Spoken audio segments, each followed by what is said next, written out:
Welcome to the LMFT podcast. I'm your host, TJ Woodward, and I'm thrilled to have you join us for this empowering journey. Each week, we shine a light on the authors, thought leaders, therapists, coaches, and healers of all types who are making a difference in the LGBTQ plus community. Together, we honor those who came before us, the courageous and resilient trailblazers who stood for our rights and recognition. Their strength laid the foundation we stand on today. Here, we celebrate their legacy by diving into the stories, insights, and tools that inspire gentleness, healing, and transformation. So get ready to be uplifted and empowered. This is the LMFT podcast. Welcome back to the LMFT podcast. I am so delighted today to have Melissa Stevenson with us. Melissa is a wonderful friend of mine. We're basically going to catch up because we haven't seen each other in years on air. I hope that's okay with everyone on the show.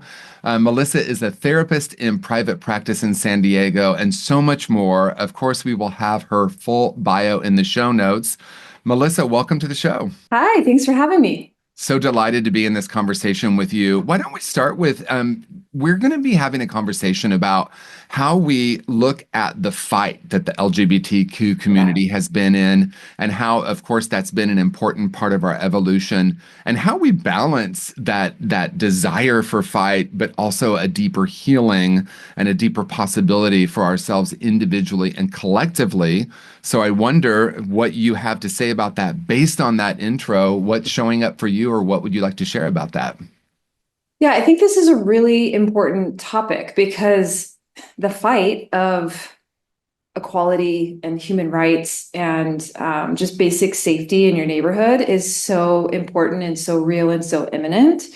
And if you're staying in that fight response all the time, it makes it really, really difficult to feel joy and ease and connection and kind of freedom in your life and relationships. So kind of what do we do with that? It's the both. It can't be one or the other. We can't just think like, oh, we're safe, we're good. Like let's just take our foot off the gas pedal there. So the last couple of years, actually, since we have been in contact, my world has really shifted a lot. I used to be running programs, and then I decided, you know what, like I don't want to be so stressed all the time. Like I need to look at my own nervous system and figure out how can I be more present in my life and my relationships. And so I started private practice. And as I started that journey, what I got really interested in is somatic experiencing. I went to see my own therapist, who's a somatic experiencing practitioner. She does lots of things. She's amazing. But it really gave me this firsthand experience on what is it like to go to therapy and not have the whole thing be about the story, about the content, about the fight and the stress and the trauma and the hard stuff. And it was super irritating at first because she kept turning my attention to what do you notice in your body? And especially in moments that were good. And I was like, yeah, but that's not why I'm here to talk about this. I'm here to talk about this other thing. And I think that happens in our community a lot because there's a lot going on. But somatic experiencing, what it teaches us is the idea that the nervous system has different states, kind of like different gears in a car. And if we can understand those different states of our nervous system, we can help ourselves move through different parts of our experience so that we can close that loop on that big fight response or run response. But then we can also get into ease and connection and that part of our nervous system that is really meant to build community and connection, which there's so much safety in community and connection. If we just stay in the fight, that's not where all that is. So it's been a really eye-opening experience for me going through this personally, and then also going through there's a 3-year certification process that's very intensive for somatic experiencing practitioners. And I'm a little over halfway through with that. And I just find it very hopeful. I feel very hopeful for our community that with this kind of tool set, good life is available.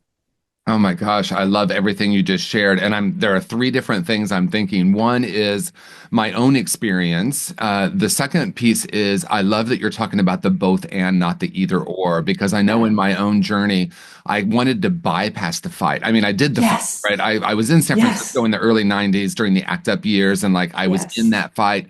And there was a point I realized, like, oh, the fight isn't actually getting me personally, or maybe the community, what we truly Yeah. desire. But then I just Yeah. flipped to like everything's love and light, and like there's no Yes. struggle, right? So I love that you're bringing that up. But I also want to lean into my own experience, even though it wasn't called somatic experiencing, which we can dive into more. Yeah. It was a very similar process. My first therapist, Ken, in San Francisco, so amazing. I was in early recovery. He was an engaged Buddhist, which had a very similar Mm. approach. He would say to me, because I remember getting to a point in my own recovery, my own therapy Mhm. journey, where I understood the pattern. I had been telling the story so many times, but then I was like, but now what? But And he now was, what? now what? Right. What do I do with this story? And I love narrative therapy as well, and I think it can serve a lot of people. And then there's Yeah. this place where it's like there's something deeper. And he would say to Yeah. me, where are you experiencing that in your body? And I would say, I Yeah. have no idea what you're talking about. I was in my early 20s. I And then have a he would body. say, just put your hand right here and see what Yeah. you notice. And I Yeah. remember the thawing out, and at one point just starting to Yeah. sob because, Bessel van der Kolk says it so beautifully. Trauma doesn't show up as a memory, it shows up as a reaction. Ooh, And so just I got was chills. in so much reactivity. And when I slowed down and started to become present with what was happening in my body, it was like all this trauma actually started to dissolve in this beautiful way. Yeah. And I could start actually feeling. I think that's such a beautiful story. I like literally got chills in the middle of what you were talking about. That's the whole thing. It's like if you've ever had this experience of like, I have talked about this thing so many times, why is it Right. still bothering me? Right. That is what exactly the phenomenon that you're talking about of like we have this compulsion of we think like if I can just get to the end of the story, I'm going to feel better. Yeah. But then you don't really feel better. It Right. doesn't actually really help. Sometimes it actually makes you feel more overwhelmed and worse. And so it's not that the story is not important. I think that especially for people who have attachment wounding in Mhm. our community, I think has a lot of attachment wounding from not being seen like as we are, loved, valued as we are, and like this kind of pressure on the outside to be different than how you feel yourself like on the inside. So hearing the story is important because it's that empathetic witness part. But if you're only focusing on telling the story, it's only going to get you so far in healing. Yes. And it's the rest of it is like in that like connecting the mind and body. Like I love that he asked you, where do you feel it in your body? And you're like, I have a body. Like what? Everyone that comes to me, that's where we start. And they have a lot of like anxiety about giving me the wrong answer. And I just keep saying like, this isn't about the right or the wrong answer here. This isn't a pop quiz. There's no grade in therapy. You cannot win therapy. You cannot get an A in therapy. Like that's not what this is. But what I'm doing is I'm giving your body an invitation and a chance to notice. And right now, it might think it doesn't know. But after we ask it many, many times, it might have an inkling of like, well, maybe it's this. And Yeah. I love that idea of like, well, how about you just try to put your hand wherever that feeling is kind of the strongest or the weakest Yeah. and just see what you notice. And like without judgment, without agenda, we're not trying to like solve all the pain in your life in like one movement, but that just it's like seeing yourself. Like, how many times in your life have you just been craving for someone to see you, Yes. really see you, love you, accept you as you are? It's such a powerful phenomenon, and it starts inside with us. Yeah, and what is so powerful about what you're saying? Well, so many things, but one is just that what we get to do as clinicians is witness, and we witness from a place of curiosity and holding something that's a possibility that maybe someone's not able to access on their own. And that's really what we're doing. We're holding that space, which is a term that gets so overused. So, what does it actually mean? To really hold something for the person that we're sitting in front of. And in that connection and in that curiosity, they can start to access something that is beyond the story. And like you, I was like, believe what I believed about the story is if I could just figure out what happened, I would be free from it. And what happened instead is I connected all the Yes. dots after, many years of therapy and recovery circles. And I was like, oh, it's actually more painful because it didn't bring the relief I was hoping for. And it's Yes. so easy to go into the cerebral approach, which Yes. can be useful. And what we're talking about then is once we've done that, or maybe simultaneous with that, or maybe instead of that, we're actually going to be present with what is right now. I Yeah. love that you talked about the attachment wounding in the community because if anyone's watching who doesn't know what that means, it's quite simple, actually. If we don't get love and connection from at least one caregiver, we develop a wound. And I'm going to say this in simple terms, not clinical terms. I start to feel broken or damaged or something's wrong with me. And then I start to try to plug into the world or avoid the world as a way to Yes. manage this wound. But if we only do that, we're never actually going to get to the healing. Never. Yeah. Yeah. I actually want to tell a story because I don't know if I've ever even told this story in any kind of public setting, but when I was in early recovery, I would say things like, I have all these symptoms of someone who has sexual trauma, and it showed up in my body, Melissa. And I moved to San Francisco in 91, and there was so much exposure to hypersexuality in the culture. Mhm. And I remember like hyperventilating, and I remember like a pressure would be on my right shoulder and Mhm. I would numb out, I would lose time, Yeah. and it took me years to kind of unpack that because I started with my mind. I wonder what happened. I wonder who did it. I wonder how old I was. I wonder what the Mhm. situation was. And then through some really beautiful mentorship and therapy, it was really more about what's present now. And as we've Mhm. said, getting back into our body. Mhm. Yeah, I mean, I think that that's such a good example, and just my heart breaks for that version of you that was going through that and feeling so, that like deer in the headlights, like overwhelmed, and then that it feels like you're in deep water and you're trying to like just scramble for any kind of life raft or any kind of buoy with the story of like why. Like if I just figure out why and when and who, then I'm suddenly going to just like be free of this frenetic gripping, overwhelming feeling. And I think what's really cool about the somatic approach is you don't even, sometimes we don't even know exactly what we're working with when we're working with the body. And we could actually be working with like multiple layers of something, different memories, different points in time at the same time. And if we don't get into the necessarily the content narrative of it, the body can do miraculous healing and miraculous like netting, closing itself back up. So like you mentioned the body movement part. Yeah. So how somatic experiencing works is they see it as like 5 channels of processing. So available to all of us at any given time. And each of us, I think, kind of have a couple favorites or one favorite, and then probably one or two that we're like not comfortable with at all. But so we've got sensation, which is what you're talking about, like that, you know, warmth or coldness or like heaviness or something. That would all be sensation. Image, which is like what your mind can imagine. It can be like a picture, it can be, kind of, I don't know, whatever you can hold in your mind would go into that image category. And then behavior, which is really body movement. So you mentioned that like your shoulder wanted to go down. So that's that combination of sensation and body movement together at the same time. Affect would be fourth. That's like any kind of emotion you're showing, any kind of facial expression or body mannerism expression. And then the last one is meaning and story. So meaning and story is really important. We don't want to like cut it out. It really, really has a purpose. It's just for most of us, especially those of us who are going to go to like therapy, counseling, coaching, treatment, we get really, really indexed on the meaning story and the why. So that I see it as like a superpower. Great. We've got that. We don't need to actually work on making that stronger. We need to actually bump up some other channel. And if you can do like 2 or 3 of these channels together, it's really, really powerful. So like what your therapist did with you is like you started with that like heaviness in your shoulder. And then like you bring that body movement of actually touching that area and you get that sensation together. And then, what is it? It might be sobbing, like you mentioned, sobbing and that affect. We actually don't even need to get super I don't know, concerned about the story part of it right there, because your body can release so much stuff in just those three channels that you are using.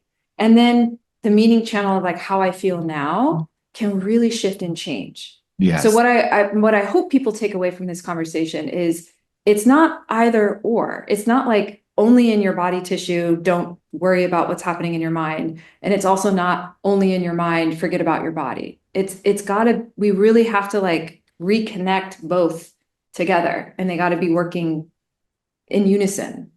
That's right.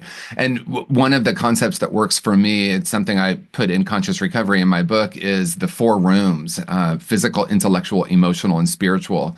And there's an Indian proverb that says we're a house with four rooms, and Yeah. some of us like to spend time in a couple of rooms, but maybe avoid others. And that to me is truly holistic treatment or holistic therapy. It's not this or that, it's this and that, right? So like in my own Yes. journey, I was in my mind to try to create safety. And I remember for so long having a really brutal relationship with that. Like, I shouldn't think that. I shouldn't talk that way. And I didn't even realize that not only my internal dialogue, but the way I was working with the dialogue was so aggressive. And I first didn't even know it was happening. Then I became aware of it. And then I'm like, okay, thank you, mind. I know you have a story. You and I work very similarly. That's why I just absolutely love you and your work. We don't negate anything, and we always look for in what way it is serving us first, not in what way is it not. Because I was like, I shouldn't think this way. I need to change my thinking. I need to take care of my body. Like all the stuff was pretty aggressive. And then I started looking at it in a different way. Thank you, mind. I know you're trying to keep me safe right now. I'm able in this moment to see what's in my heart. I'm able in this moment to notice what's in my body.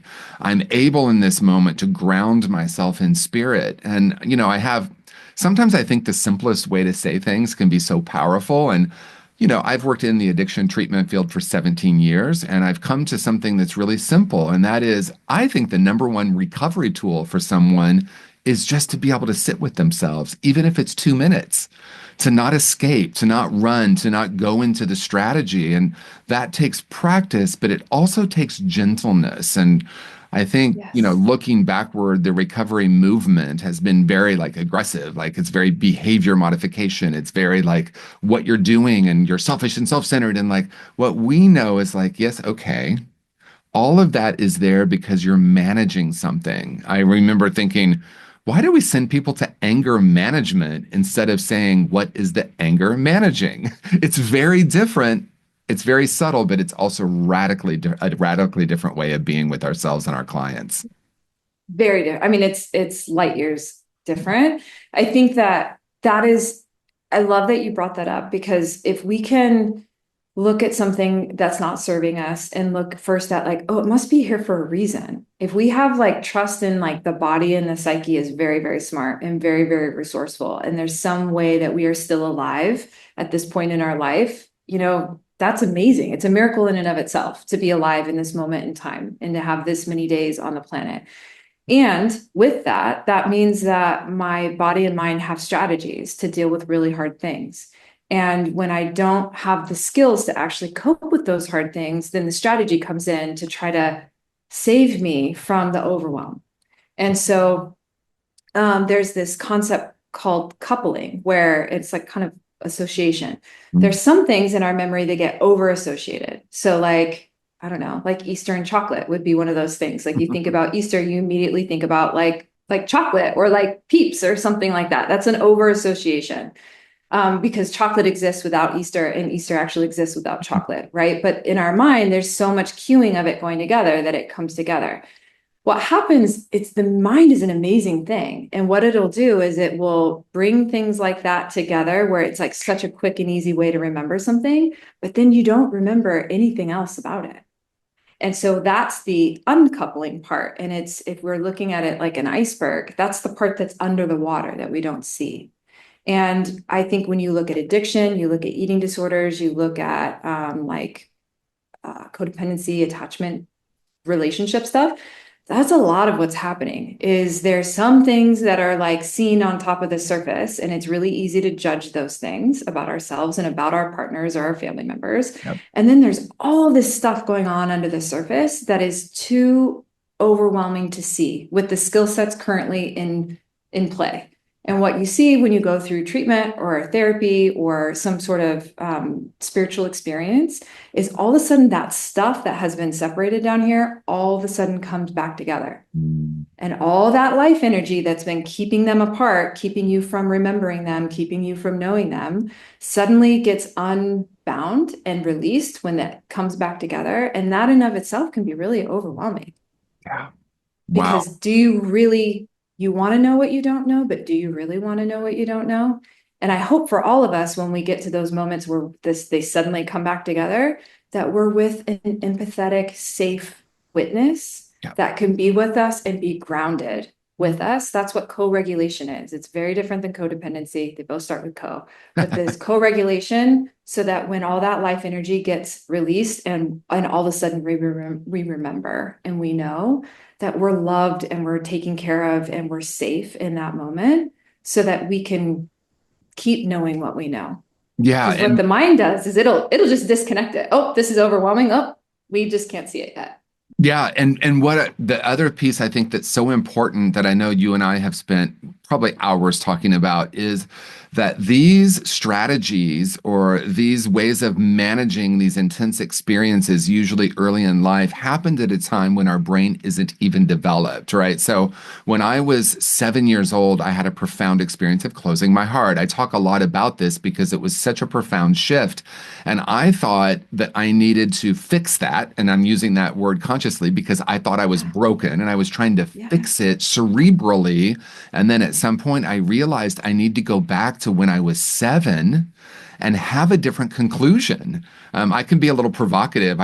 Someone was saying, I know you didn't say we can change the past. There's no way you said that. I'm like, well, actually, I did. And let me explain what I mean. What happened, but a lot of times we're carrying around a story. And my friend Brian tells a story that I think is so powerful. When he was a kid, he played piano and he was on a big stage and playing piano. And he had been carrying this story about a time he was playing and he froze in the middle of the concert. And in his memory, he froze for like a minute and he had this shame spiral and he absorbed and decided these massive things about himself. I'm not good enough. I'm not worthy. I'm not lovable. And he had been carrying that forever. And someone said, I actually have a recording of this. He watched it. He actually didn't freeze, but internally he did. So the experience is valid. That's what he experienced.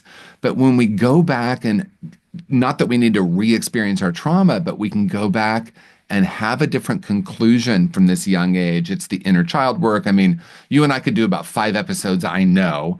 I want to actually pivot the conversation because, moving kind of toward the end, I want to talk about the LGBTQ plus community sort of, we can talk about the micro and the macro, right? So there's the individual healing that each of us does and the idea that the story is important, but there's this deeper healing that is required.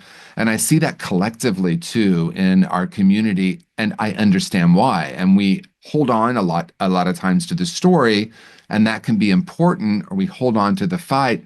But how do we do some of the deeper healing? I know there's a lot of shame in the community. There's a lot of attachment, as you said. So how do we participate not only in our own individual path, how do we also help the collective community do the healing? And if you have anything in your own personal journey of what that was like for you, that would be even better. I mean, this is a massive question. So Of I'm trying to course. figure out You're how do I welcome, want to Melissa. You're welcome. Thanks. It's such a cliche thing, but when you're on an airplane, they talk about you need to put your mask on first. And I'm a parent, and the thought of being in that situation and not putting my son's mask on first is there's a tension there, I'm fighting biology of I would sacrifice anything to make sure that he's okay. And in that situation, if I do that, he might get his mask on for a second, but if I pass out, he's not going to keep his mask on. That's Like right. he needs an adult that's going to continue to take care of him. So when I think about our community, it is so easy to get really, really afraid. Like after the inauguration this year, like it was a terrifying experience, like every day. And I'm not like done being afraid. Let's like be clear about that. But it's so easy to get demoralized because it's like so overwhelming and like the barrage of media and just that it's a really scary point in history, I think, for us right now. And diving into the fear mongering doesn't help me. Yeah. It doesn't help me in my life. It doesn't help me show up for people in my life. It doesn't help me show up for the clients that come to me. It doesn't help any of us. There is a threshold in our bodies of our bodies are meant to like protect us right now. That's what our nervous system is for. It doesn't really get into like morality and like social etiquette and whatever. It's like, is there a bear chasing us? Can we get away? Can we fight back? Can we play dead so it'll leave us alone? I mean, it's like very at its core, that's what it's doing. So when we are consuming media, especially media that's terrifying, what's happening is we are overwhelming our nervous system. And basically it feels like a million cheetahs are after us. You can't you can't outrun a cheetah and you can't outclimb a cheetah. And even if you play dead, it's still going to get you. It's like one of those predators, like no matter what you do, you're toast. Yeah. So I would say one of the things that we can do is it's internet hygiene.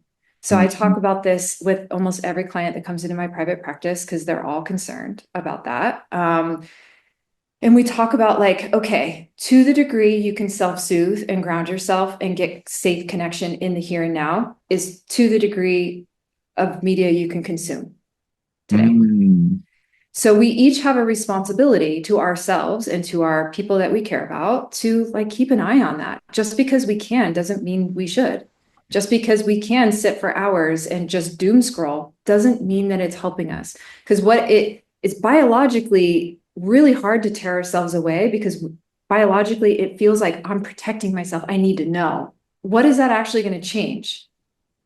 Like, unless you're going to decide I'm going to leave the country today and I'm going to move to a different country abroad, really, whatever you're consuming right now isn't going to change the next 5 minutes of your life. Yeah. And that means what you're doing is you're using up precious resources inside on something that you have no control over, so that when you do have control over something, you're going to be exhausted. Yes.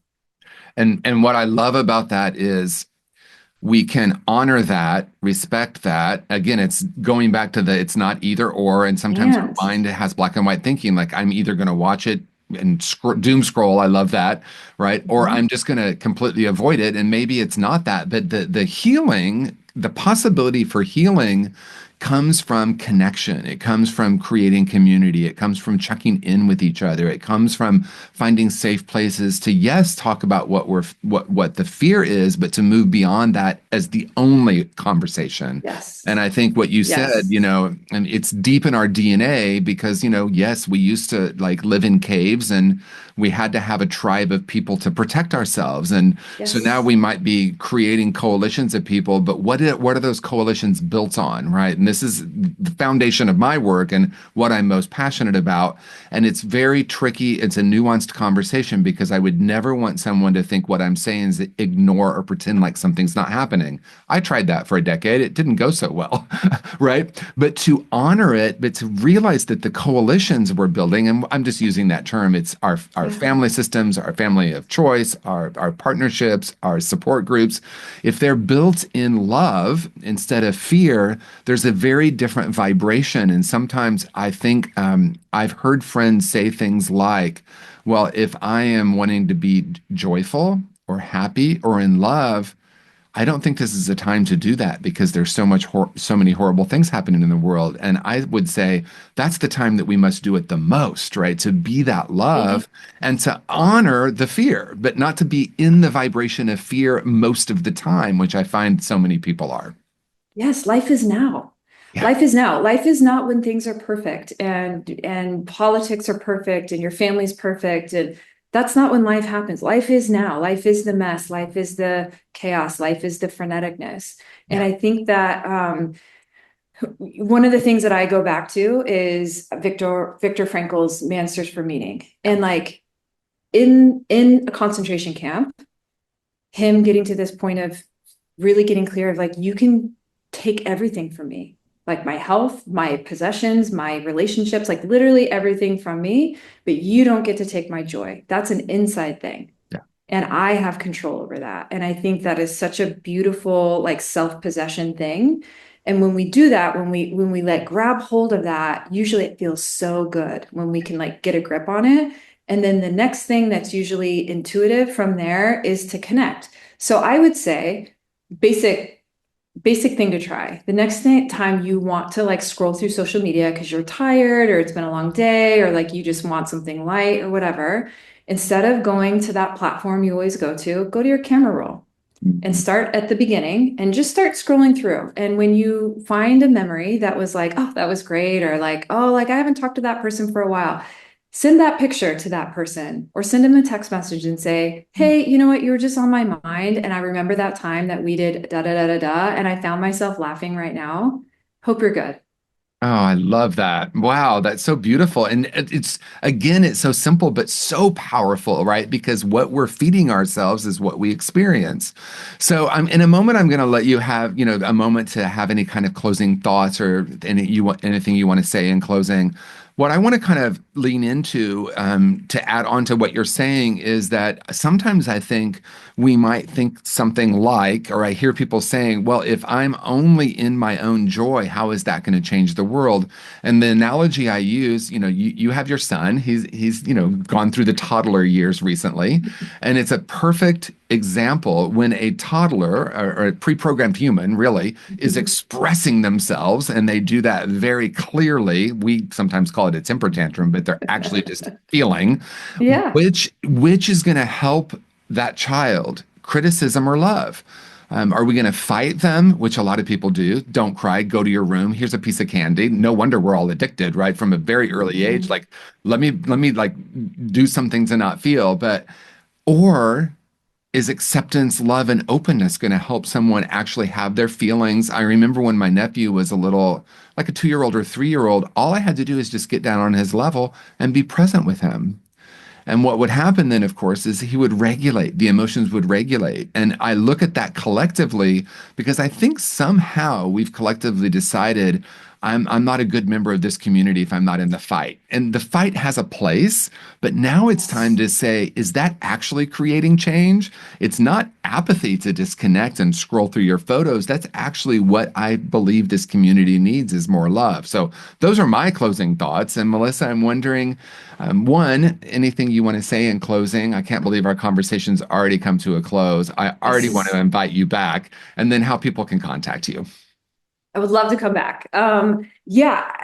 When I think about being a parent, when I'm stressed, when I am angry, when I am like frustrated, not even at him, like just at life, I mean, things are happening. I'm not a good parent.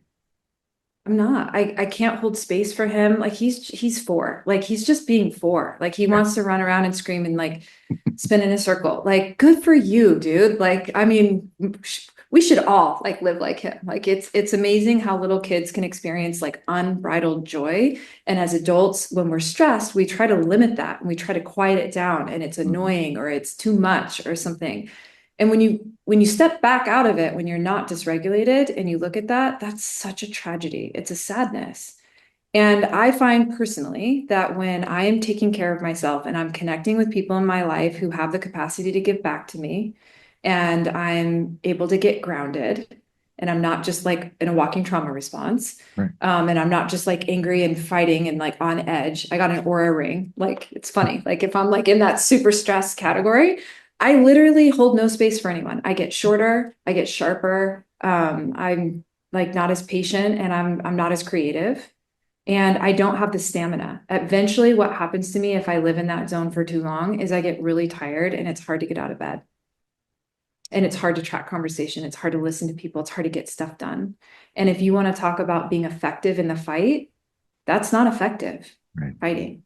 So at some point, when we can actually take care of ourselves and regulate and like get our understand our nervous system to be calm, not to like calm ourselves down. No one in the history of humanity has ever calmed down by someone saying, take a deep breath and calm down. It doesn't work. Right. But when we use tools that actually work with our bodies, our body will downregulate on its own. It'll calm down on its own. It will take that organic, big, deep breath on its own.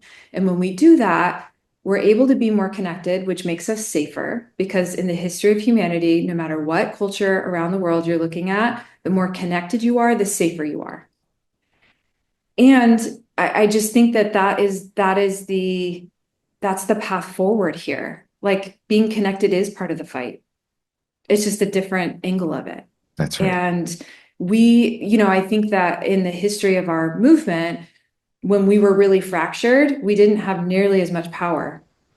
It was when LGBTQ came together, I came together, that when we formed a coalition together as like multiple groups that had different agendas and different needs and different,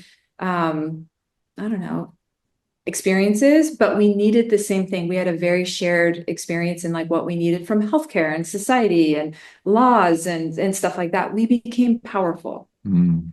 And so I just want us all to reflect on that. Like, our power is not in our individualness. America tells you that it's in individualism, but I don't believe that that's actually true. Like, there is power in like my opinion and like me getting to have a say, but there's tremendous power in community. Yeah. And connection. And I just would, like, invite us all to challenge ourselves. Like, how many people truly have I connected with this week that matter to me? Yeah. Not in a superficial way, but like really matter to me. Have I checked in on them? Are my creating relationships where they check in on me? Like, that is what life, if we can do that, we're going to be good in life. Oh my goodness. Okay. Yes. And so how do people find you, Melissa? Yeah. So I have a group practice, and you can find me online. You can go onto my Psychology Today profile. You can search Melissa Stevenson. You can go to my website, which is msfamilytherapy.com, and give me a call. Would love to chat with you if you have more questions, anyone listening, and would really encourage anyone who's thinking about somatic experiencing or wanting like some sort of like body work. It doesn't even have to be a therapist. You could go, there's massage workers, yoga workers. There's a dentist in my certification that is getting certified in somatic experiencing. I wish I could go to her. She works in a different state, but there's a lot of us out there. So yeah, if you want more information, you can look me up.